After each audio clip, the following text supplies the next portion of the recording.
बिस्मिल्लाहिर्रहमानिर्रहीम। अस्सलाम वालेकुम दोस्तों, मैं हूं मुस्तफा अमान विधान के प्लेटफॉर्म से अपने सेगमेंट अब आगे क्या होगा। अगर आपने ये चैनल सब्सक्राइब नहीं किया तो काइंडली कर दीजिए, बेल आइकन का बटन भी दबा दीजिए और इसको शेयर भी कर दीजिए। आपका बहुत शुक्रिया। ये वो चैनल है जो आपको बिल्कुल 100% वो खबर दे रहा है जो आपका हक बनता है। कोई जनाब हलचल थरथरली कोई नहीं, सनसनी कोई नहीं, सच्ची खबर है। ठीक है जी सर, जुड़े रहिए जनाब, बहुत शुक्रिया आपका। सुप्रीम कोर्ट का एक्शन, हुकूमत परेशान, गेम उल्टी, ये सब क्या है, अब आगे क्या होगा। जनाब वैसे मैं इस तरह से व्लॉग करना पसंद तो नहीं करता, लेकिन दोस्तों का इसरार होता है कि यार इस पर अपना पॉइंट ऑफ व्यू दें जी। सुप्रीम कोर्ट की हो रहा है कि मोअज़्ज़ज़ chief justice of Pakistan Afridi साहब ने जनाब वो 3 रुकनी जी कमेटी वो मुनीब अख्तर साहब को फिर लैन, तो मैं कहा क्यों मुनीब अख्तर साहब पाकिस्तान के जज नहीं हैं? वो मोअज़्ज़ज़ जज है सुप्रीम कोर्ट ऑफ पाकिस्तान के। पाकिस्तान में कानून कायदा है और जो चीफ जस्टिस साहब हैं जो भी करते पे आइन के मुताबिक कर रहे हैं, इनको गैर आइनी काम तो नहीं कर रहे।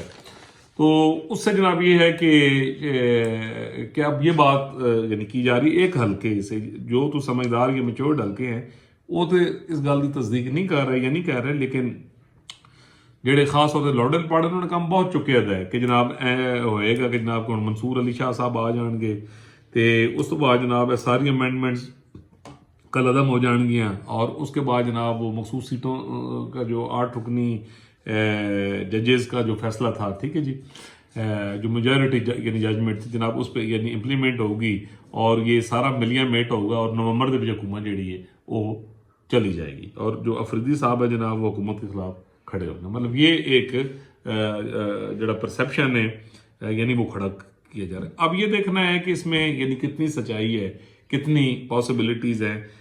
बात डेफिनेटली अब टेक्निकली बुनियाद और ग्राउंड यानी रियलिटीज़ के मुताबिक करते हैं।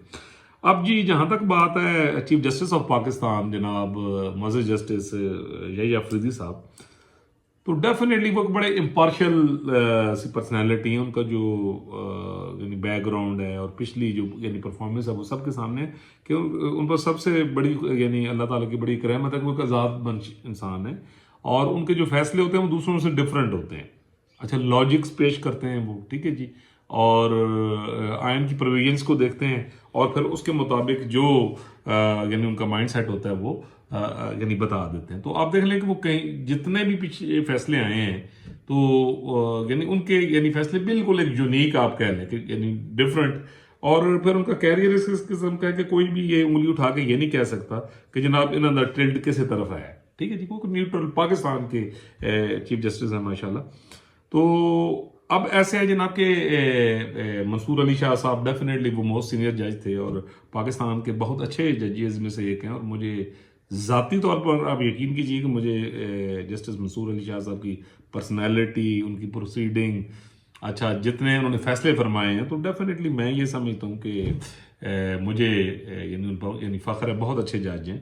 अब अनफॉर्चुनेटली ये PTI और ये जो लौंडे लपाड़े हैं इनकी जो ट्रोलिंग थी, ठीक है, फिर वो जो 8 रुकनी जब जिसके यानी जो मेजॉरिटी जजमेंट थी वो मंसूर अली शाह साहब की सुपरविजन में आई थी, तो मैंने उस वक्त अपने आप को खदशात का मैंने ज़ाहिर कर लिया था कि अब यहाँ से काम यानी ख़राब हो गए, क्योंकि अगर उस यानी फैसले को देखा जाए तो डेफिनेटली उसमें लूप्स हैं, क्योंकि ये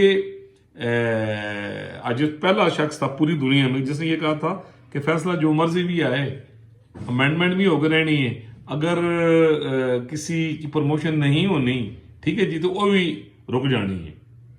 क्या आप देखेंगे कि रियासत जो फैसला कर बैठी है, तो वो इस यानी जिस तरह के कमेंट्स आ रहे थे और जिस तरह की प्रोसीडिंग चल रही थी और जिस तरह की बातें मार्केट में थी कि जी ये फैसला अगर हुकूमत के हक में आ जाता है तो वो मखसूस सीटें उन्हें मिलती हैं और उनकी जो 2/3 मेजॉरिटी है वो हो जाती है।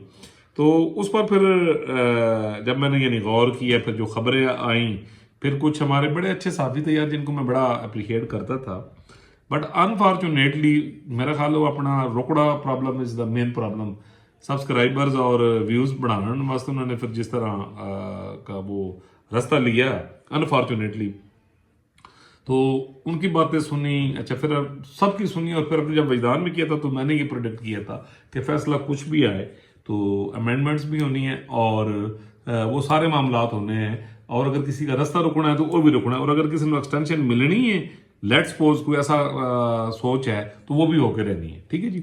तो उसमें फिर आप ये देखिए कि मंसूर अली शाह साहब जो यानी पुराने कानून कायदे के मुताबिक next chief justice of Pakistan थे, मोस्ट सीनियर, वो नहीं बन सके। और यही अफरीदी साहब जो शायद तीसरे नंबर पे थे, तो कमेटी ने पहले 3 जजेस को भेजे, तो उसमें से कमेटी ने जनाब इनकी नॉमिनेशन की और इन्होंने यानी ओथ लिया।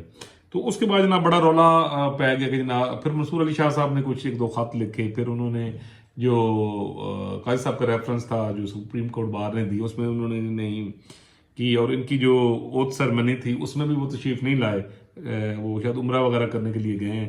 फिर उससे उनके यानी जो खाता है उसने और कंट्रोवर्सीज खड़ी की, तो उसमें ये नजर आ रहा था कि जनाब के सुप्रीम कोर्ट में तो डिस्ट्रीब्यूशन होगी और ये जो जज हैं ये रजिस्ट करेंगे। तो मैंने उस वक्त भी कहा था कि जनाब कुछ भी नहीं होना था, ना ही किसी ने कुछ कर सकना है, कि रियासत है, रियासत एक माइंडसेट बना चुकी है। पार्लियामेंट है, पार्लियामेंट की जो सुपरमेसी है, ये मैं पिछले 2 साल से जब से ये चैनल है तो मैं कह रहा था कि फौज समेत जो जितने अदारे हैं सबकी बका, और मेरी आपके हम सबकी बका इसमें हम पार्लियामेंट के पीछे चलें, हम कॉन्स्टिट्यूशन के पीछे चलें, और अदालत की बका इसी में है कि वो कॉन्स्टिट्यूशन को फॉलो करे कि अब पाकिस्तान पुराने खलवाड़ के हिसाब से नहीं चल सकता। ये अभी भी जो सिस्टम चल रहा है, लोग कहते हैं ये हाइब्रिड सिस्टम है, तो ये भी कुछ अरसा रहेगा। आप देखेंगे 1-1.5-2 साल के बाद आपको पार्लियामेंट मजबूत और जमहूरियत मजबूत, सिविलियन सुपरमेसी, क्योंकि हमारे पास वक्त है, ये याद रखिएगा 30 नवंबर 2026 तक। उस पर अब मैं एक अलहदा धमाकेदार वीलॉग करूंगा और प्रोडिक्शंस करूंगा आपको फ्यूचर की, जो लफज बलफज पूरी होंगी। तो इसलिए जनाब ये सारी चीजें थी, तो मैंने ये अर्ज किया कि जनाब ऐ नहीं हो सकेगा। तो अब जो कमेटी बनी है 3 रुकनी जनाब, उसने 184(3) का जो एक इख्तियार था वो भी पार्लियामेंट ने उनसे यानी वापस ले लिया कमेटी से, उस पर वो कुछ नहीं कर सकते।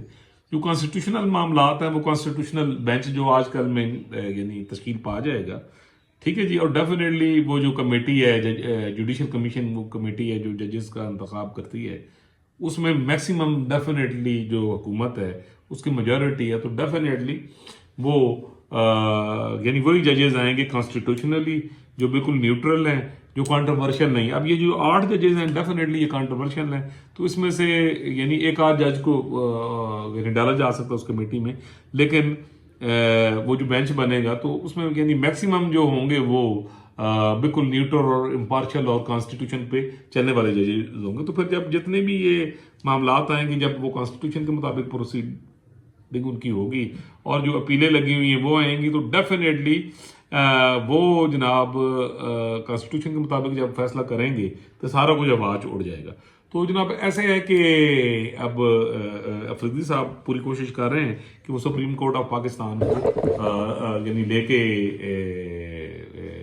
चलें, और तो जनाब जितने मामलात यानी होंगे वो बिल्कुल आईन और कानून के मुताबिक होंगे। और उसके बाद जो बेंचेस हैं, जो कॉन्स्टिट्यूशनल बेंचेस हैं, वो सुनेंगे।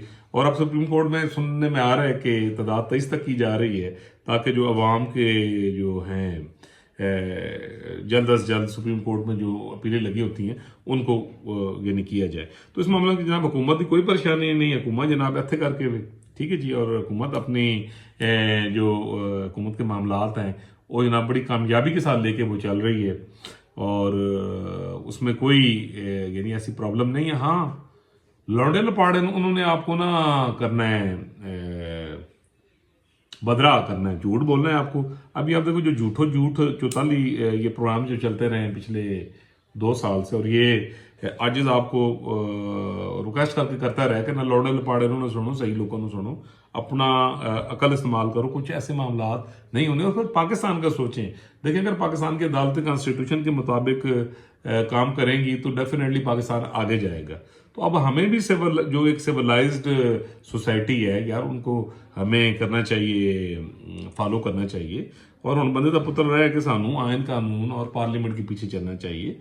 जजेस हैं वो सरकारी मुलाजिम है और कौम के खादिम है और आयन और कानून के वो ताबे हैं, ठीक है ना जी। तो इंसाफ सबसे बड़ा एक म्यार होता है किसी भी यानी मुल्क की जो है, यानी आप सोशली आप देखते हैं कि उनका करेक्टर क्या है, तो तो जो उनकी अदालतें हैं वो सबसे ज़्यादा यानी आपके सामने उनके जो फैसले वगैरह होते हैं वो यानी वो बता रहे होते हैं।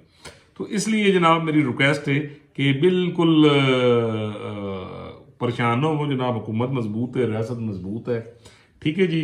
और जो वायरस था वो काफ़ी ख़त्म हो गया, तो बाकी भी 2 4 6 महीने में ख़त्म हो जाएगा, क्योंकि इस मुल्क को करनी है तरक्की। अल्लाह ताला पूरी दुनिया पर, पाकिस्तान पर, बच्चे बच्चे बिलबुढ़े पर अपना करम करे, फजल करे। अगर आपने मेरा चैनल सब्सक्राइब नहीं किया कर दो यार, इनू शेयर भी कर दो, ज़्यादा से ज़्यादा पाकिस्तान बनाओ मुहिम में मेरा साथ दीजिए। मिलेंगे इंशाल्लाह अगले व्लॉग में।